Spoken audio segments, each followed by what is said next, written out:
From the Earth to the Moon, we've got you covered in today's edition of CNN Student News. We're going to get started in the Bronx. Yesterday, we reported on a train accident in that borough of New York City. 4 people were killed and more than 60 others were injured when 7 cars jumped the tracks. The big question now is, what happened? Was the train going too fast? Was there a problem with the brakes? Was human error involved? Investigators are getting information off of event recorders that were on the train, and some of the passengers are giving their stories of what happened.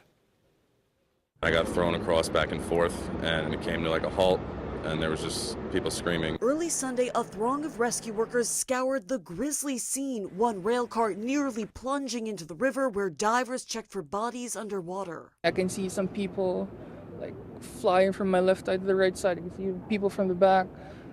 It's just crazy. At 7:20 a.m., the commuter train carrying 150 passengers on its way to Grand Central Station from Poughkeepsie approached an extremely sharp curve that required a speed limit of 30 miles per hour along the Harlem River, compared to the straightaway prior requiring a speed limit of 70 miles per hour. The curve has been here for many, many years, right? And trains take the curve, but it can't just be the curve. The train conductor said he tried to apply the brakes, but says they didn't work as all 7 cars derailed, barreling off the tracks. By the time I looked up, it was completely going off its track, and there was just like the rubble from under the tracks like flying like at my face. Only 1,700 feet away from a previous July derailment. That's where 10 garbage freight cars flipped on their sides. We don't know what the train speed was. We will learn that from the vehicle event recorders. This is the second passenger train derailment in 6 months from Metro North.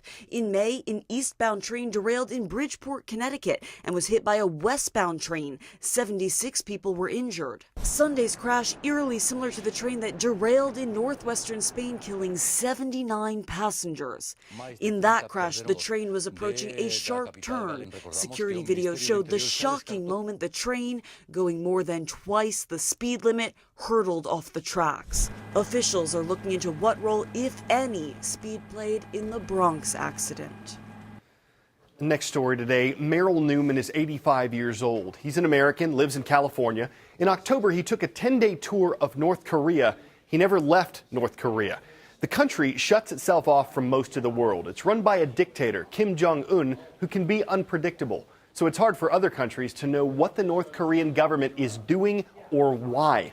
Merrill Newman was detained by North Korean officials right before his plane left. Another American, Kenneth Bae, was arrested in North Korea last year. They could be released soon, but as one expert says, when it comes to North Korea, nobody knows very much.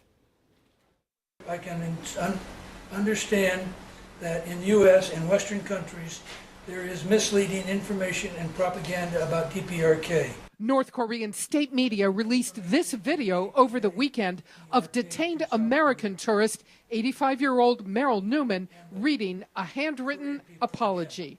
Pyongyang saying Newman admits he's guilty of big crimes when he fought for the U.S. in the Korean War, killing civilians, working with anti-communist guerrillas, and planning now, 60 years later, to try to meet up with them.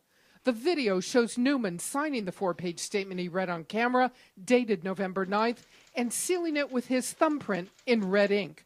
What happens to him next isn't clear after being held since late October, taken off a plane just as his tour group was leaving. The White House is now weighing in, a spokeswoman saying the U.S. is deeply concerned, calling on North Korea to release Newman and fellow American Kenneth Bae, now held for more than a year. But one expert says that could complicate an already sensitive situation. North Korea doesn't want to give the impression to the world that North Korea is giving in to the demand or pressures coming from Washington. Former UN Ambassador Bill Richardson, who says his North Korean contacts aren't responding, told CNN on Sunday that Kim Jong-un isn't following North Korea's usual pattern of releasing Americans after getting a purported confession. So this is baffling, but this is a new regime of the new leader, and I suspect he's sending different signals, but nobody knows what those signals are. It's time for the shout-out.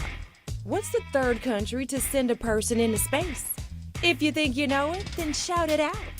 Was it Russia, China, France, or the United Kingdom? You've got 3 seconds. Go.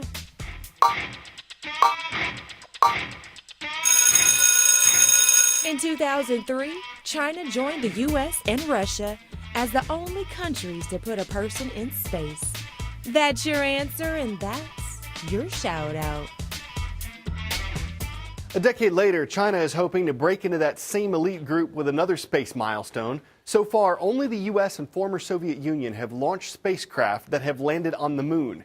This week, a Chinese rocket took off in the same direction, and by later this month, the lunar landing list could lengthen to 3. It's the latest milestone in China's accelerating space program, aiming to be only the 3rd country to execute a soft landing on the moon's surface. Pre-dawn on Monday in southwest China, the Long March rocket launched without a hitch. In the nose of the rocket, the Chang'e 3 lunar probe, carrying the Yutu, or Jade Rabbit moon rover. Millions voted on the name, taken from Chinese folklore. If successful, the solar-powered buggy will touch down in mid-December, using its 6 wheels and mechanical arm to conduct 3 months of scientific study in the Bay of Rainbows, a lunar lava plain. The last soft lunar landing was conducted by the Soviets way back in 1976. China's space program was late in getting results. But with the government pouring billions into its manned and unmanned missions, China has taken its place as one of the major space players. State media says the Chang'e probe has separated from its rocket and is now in the Earth's orbit. They say this is just the next step in a space program that aims for deep space. David Mackenzie, CNN Beijing.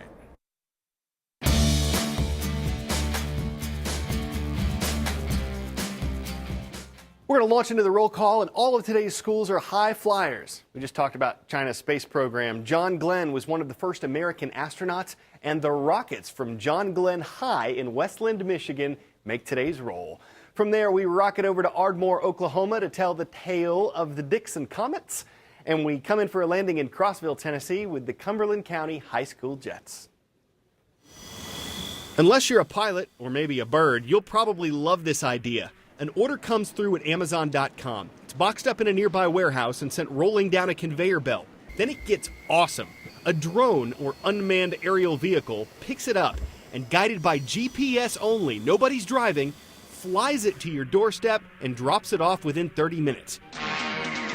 And then your car folds up into a suitcase you can pick up and take to work. Okay, so maybe it's not quite the Jetsons, but it certainly sounds space age. Amazon hopes to be flying your order to your doorstep within 5 years, though an Australian book company hopes to airmail with drones next year.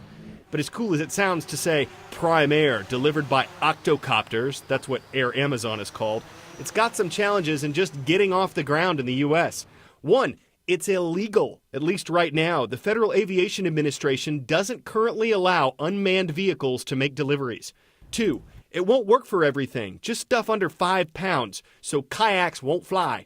3, it would only work within 10 miles of Amazon warehouses. That's the range of the octocopters. And 4, Amazon CEO says it can't be landing on people's heads, so that's a kink to work out. We could drone on about the practicality, legality, cost effectiveness, and technology, but aside from all that, this would be great for ordering pizza. If you're already on Facebook, you can air your thoughts about this at facebook.com/CNN Student News.